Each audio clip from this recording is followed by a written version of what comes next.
Hey everybody, it's Jason Blaha here, and once again it is time for a squat and deadlift day. This workout, I'm running into a little bit of the same problem I have been, is that I'm getting extremely nauseated and I'm almost vomiting while I'm trying to squat. So I stopped at 2 sets today. This is a problem I do need to work on. Now granted, I can get away with this a little bit while I'm cutting, but I am going to need to get this lower body volume up. So again, I want to get this back to at least 3 sets in the near future. And again, I think it's just adapting to it. One of the things I want to note, I dropped the weightlifting shoes today. No weightlifting shoes, just like I did RDLs today with no straps. Normally, that's the only thing I use straps on is the RDL. But the more I look at it, I do agree these things are a crutch. I feel like weightlifting shoes are a crutch. Once we build up sufficient mobility, we should not need weightlifting shoes to get several inches below parallel. Okay, over here now hitting good depth. We've got the bar up on my traps in a high bar position.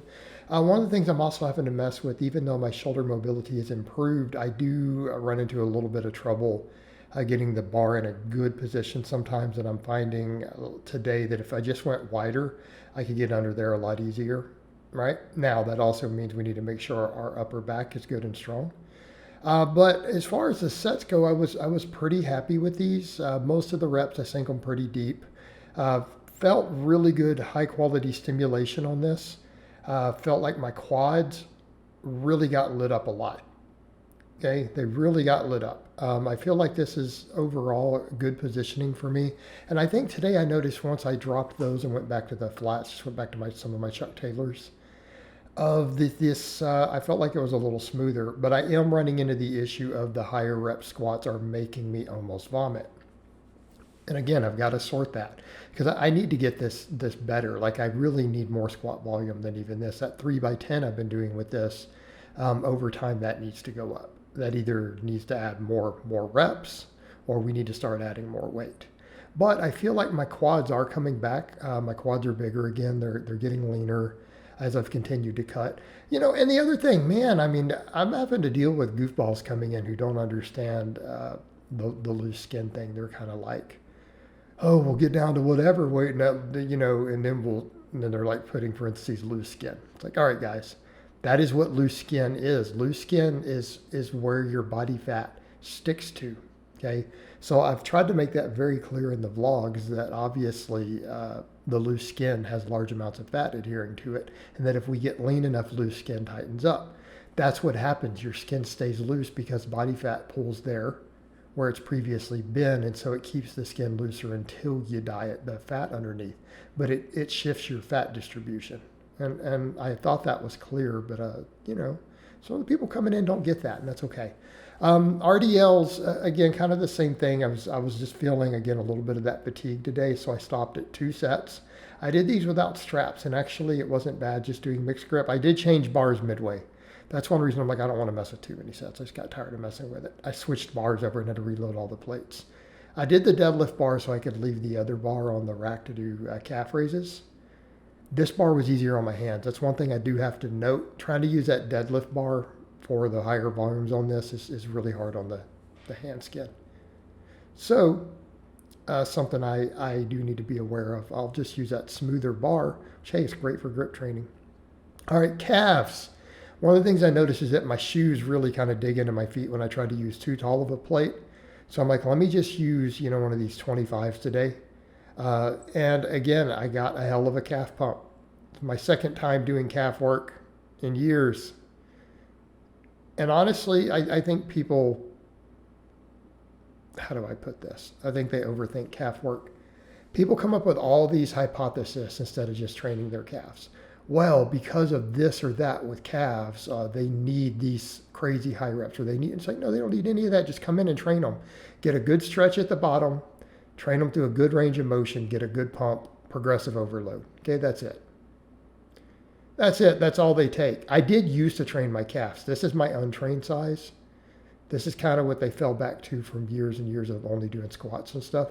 I did train my calves early on when I was a somewhat new lifter for a couple of years, and they did get bigger. And then I just quit. I didn't see the point, right? But now if I'm going to chase physique stuff a little bit and get leaner, it makes sense to work on my calves. Of course, this also then shows kind of what I mean with where my body fat's pulling. And again, I want to be clear on that, and I don't know how else to make this any more clear. That goes away when you get leaner. I'm going to have to keep dropping body weight. You know, it's kind of been so much conflicting stuff because people don't understand it. You know, they'll say, you don't have that much body fat to lose. I'm like, I do. It's just all pulled in one area, right? I'm really lean in a lot of places, like my legs and, you know, my shoulders and arms and stuff at this point. Yes, obviously. So again, on a lot of the upper body days, I have a pump. People see all the separation in the chest, but that's because that's not where I'm storing my body fat. And it's nothing to do with hormones. It's nothing to do with genetics. It is when you have previously been fat, you will store your body fat in the areas where most of it accumulated.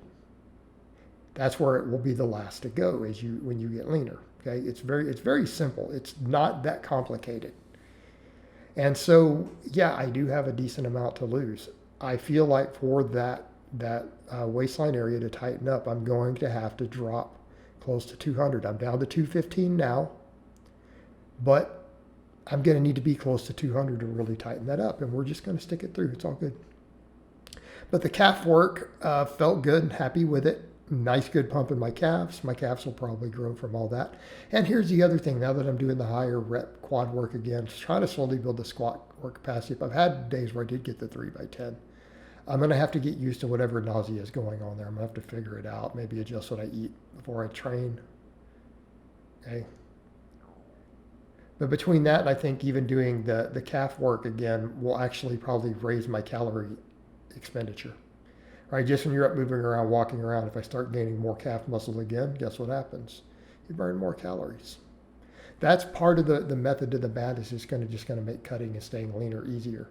The more lower body muscle I can put on in those areas. So it's not just a look, it'll make life easier for me in general. All right, so to finish up, after doing only 2 sets of squats, 2 sets of RDLs, which really I'd like to take those up to 3. I did my three sets of calf raises. Then I did a superset of glute ham raises and my hanging leg raises. Note, we're not using slings anymore. We're hanging from the bar. So basically what it just turned out to be 3 barbell exercises and 2 body weight exercises. Okay. That will work. Okay, that'll work. And yes, I do need the leg raises. I need the ab work. I do feel like getting a stronger core will probably help with all these beltless Olympic type squats I'm doing. It'll help. Because I do feel like my core limits me a little bit. But yeah, so we're just going to keep sticking it out, keep working the cut, and I'm going to have days where I look different than others day to day a little, and that's okay. We keep it real here. This has all been shirtless for weeks and weeks and weeks now. And I think that's the difference that people need to understand. When you look at how many of the influencers you guys watch who they're only shirtless on specific times, they've peaked for it. No, guys, keep it real. That's another big issue that I should probably address as I continue to do this in the industry of the fakeness. These guys don't actually look how they look on their videos or pictures. They oftentimes peak for 12 weeks for one shirtless video, which is ridiculous, guys. Just show what you really look like. There's no need for fake marketing, because that's what matters. What do you look like day to day? That's really all that matters. For everyone else out there, your clients, your followers, what can they look like day to day? All right. But good workout, happy with it other than the nausea. So I hope it's been informative, and I'll talk to you guys next time.